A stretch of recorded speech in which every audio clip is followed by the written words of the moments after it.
Welcome back to another explainer. Okay, let's just dive right into this. Today, we're deconstructing a brilliant little piece of microfiction called The Whisper in the Closet. Now, on the surface, it reads like your standard spooky story, but as we're going to see, the author's playing a really sophisticated game with narrative structure and genre expectations here. Just imagine it for a second. It's midnight, the house is dead silent, and you are completely alone in the dark. Think back to when you were, say, an 8-year-old kid. The lights go out, the shadows start stretching across your bedroom walls, and suddenly, you hear a noise. We've all been there, right? It's literally a primal fear. So, ask yourself, what is the one thing scarier than a monster in your closet? Just kind of keep that question in the back of your mind. We're going to explore exactly what that could be by following our young protagonist, a boy named Timmy, into a really dark yet surprisingly relatable scenario. Let's move to Section 1, the Midnight Horror Setup.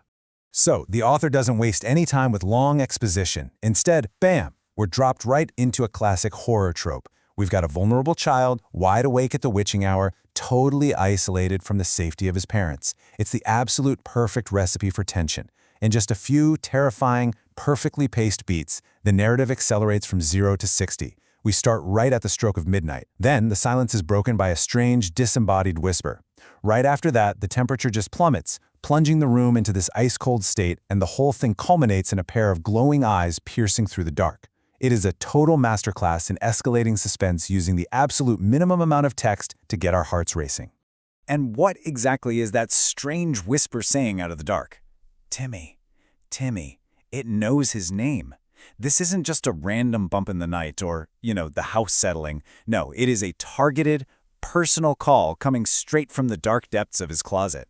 And addressing a character by their first name from the shadows, that instantly skyrockets the emotional stakes. It completely traps him. But Timmy, actually, he isn't just going to hide silently under the covers. He responds with a fearful, yet incredibly brave, "Who's there?" He grabs his flashlight, which is basically his one and only weapon against the great unknown here, and right as he speaks, right as he actually demands an answer, the closet door, slowly, agonizingly, creaks open. And the entity inside? It doesn't even answer his question. Instead, it issues this chilling, hypnotic command: come closer. That's that classic horror trope, right? The monster baiting its prey, drawing the victim right out of their safe zone. It pulls Timmy physically forward. He takes a brave step, and the air in the room suddenly turns completely ice cold. The atmosphere is just thick with dread, winding us up for what feels like an inevitable, terrifying clash. And then, the tension hits its absolute peak. Suddenly, two glowing eyes appeared in the darkness. Timmy lets out a terrified "ah" as the creature slowly, deliberately crawls out of the closet. The horror structure is fully realized here, guys. We are primed for a violent, terrifying confrontation. But then, everything changes. Section 2, the unexpected monster reveal.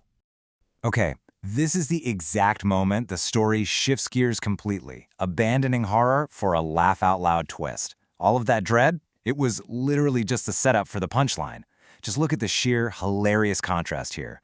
We've got Timmy's expectation on one hand. He is absolutely certain he's about to be eaten by a terrifying, glowing-eyed creature from the underworld. But consider the monster's reality on the other hand. It's not there to eat him. It's just there to return some forgotten math homework. The author brilliantly subverts all that carefully built tension and uses it purely to fuel the comedy. So the creature finally emerges, holds up a single piece of paper, and just says, "Your math homework, you forgot it at school." I mean, think about the delivery of that line. All the spooky suspense just drops right to the floor. It's replaced instantly by this completely deadpan, conversational, and honestly, strangely helpful tone. The monster is literally just running a mundane errand. And Timmy's response is absolutely perfect. He just goes, "Wait, what?" He perfectly represents our own sudden whiplash as readers. The paralyzing fear just vanishes, instantly replaced by sheer, utter confusion. The narrative pulled the rug right out from under him, and, well, it pulled it right out from under us too. Then the creature actually defends its late-night intrusion, saying, "I may be a monster, but even monsters hate missing homework." And this just brilliantly illustrates the tasteful, absurd humor of the whole piece. The idea of a closet monster having this strong, unshakable sense of academic responsibility, it's delightfully ridiculous. It humanizes the monster in the strangest way possible, making it an ally in Timmy's education rather than, a threat to his life. It turns the ultimate childhood fear into this unexpected mentor figure. Which brings us to our final act. Section 3. The true terror. Math. Here, the narrator steps back in to wrap up the scene, but also to deliver the ultimate commentary on those universal anxieties we all faced back in grade school. The horror isn't over, actually, scratch that, it just takes a totally different form. Timmy survived the night, but the math test the next morning was truly terrifying. So, the crucial point here is that the author is basically winking at us. Surviving a midnight encounter with a literal glowing-eyed monster is absolutely nothing compared to the very real, highly relatable terror of sitting down at your desk for a morning math test. Now that is a real horror story every kid understands. So, that leaves us with a lingering thought to ponder as we wrap things up for today. Which really is the bigger nightmare, the monster in the closet or the morning math test? It's such a funny, memorable way to look at how childhood academic stress can quite literally feel like a monster looming in the dark. The next time you're stressed out about a deadline or an exam, just remember, even the monsters want you to turn your work in on time. Thanks so much for joining me for this explainer. Keep learning, and I'll catch you on the next one.